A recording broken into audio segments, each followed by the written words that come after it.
Представьте, вы просто убираете хлеб. Никаких диет, никаких тренировок, никакого подсчета калорий. Проходит несколько дней, и организм начинает вести себя так, будто вы поменяли образ жизни. Почему обычный хлеб способен так сильно влиять на тело? Сейчас разберем, что же происходит с телом на самом деле. Поддержите видео лайком и подпиской, это помогает создавать понятные и полезные видео о теле и питании. Почему хлеб так быстро меняет самочувствие? Хлеб, особенно белый и все, что сделано из теста, это продукт, который быстро поднимает сахар в крови, вызывает скачки инсулина, дает вздутие и газообразование, питает микрофлору, которая усиливает воспаление. Поэтому эффект от отказа появляется не через месяцы, а буквально на первой неделе. Что происходит в первые 14 дней? Первое. Уменьшается вздутие. Хлеб – один из самых сильных триггеров для вздутия среди всех продуктов. Крахмалы и глютен усиливают газообразование, раздражают кишечник и создают состояние раздувшегося живота. Когда вы убираете хлеб, кишечник буквально выдыхает, чувство тяжести уходит. Второе. Энергии становится больше. Механизм простой. Скачки сахара, резкие падения, усталость. Когда хлеб исчезает, сахар перестает прыгать, и энергия становится ровной. Не всплесками, не на час, а стабильно в течение дня. Третье. Появляется ясность мыслей. Колебания сахара влияют и на мозг. Высокий – туман, резко низкий – вялость.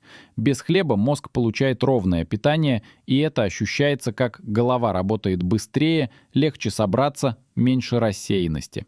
Четвертое. Исчезает тяга к сладкому и мучному. Тяга появляется именно из-за скачков сахара. Когда убрать источник скачков – хлеб, тяга снижается через 7-10 дней. И это, пожалуй, один из самых неожиданных эффектов. Едите меньше не через силу воли, а потому что просто не хочется. 5. Настроение становится стабильнее. Скачки сахара напрямую связаны с раздражительностью, тревожностью, резкими перепадами настроения. Когда сахар стабилен, эмоции тоже становятся ровнее. Важно, отказ от хлеба не лечит депрессию, но убирает часть факторов, которые усиливают эмоциональные качели. 6. Живот начинает уменьшаться. Важно понимать, за 2 недели исчезают не жировые запасы, а факторы, которые маскируют талию, вздутие и резкие выбросы инсулина. Это старт процесса, а не финальный результат, но изменения в зеркале часто заметны. А что с глютеном? Глютен не яд, но у части людей он вызывает воспаление кишечника даже без целиакии. Проблема не в опасности, а в чувствительности, которая встречается чаще, чем принято думать. Убрав хлеб на 2 недели, вы фактически проводите тест. Если вздутие и тяжести становится меньше, глютен может быть вашим индивидуальным раздражителем. И важно понимать, где он прячется – в соусах, колбасах, заправках, десертах, готовых специях, некоторых йогуртах. Многие исключают хлеб и продолжают есть глютен, даже не замечая этого. Как провести эти 2 недели правильно? Первое. Уберите хлеб, булки, пасту, выпечку и все, что сделано из пшеничной муки. Второе. Исключите скрытые источники глютена – соусы, панировку, готовые смеси специй.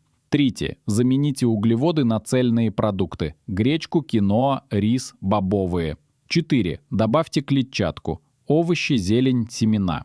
5. Пейте от 2 до 2,5 литра воды. Это помогает снижать воспаление и стабилизировать пищеварение.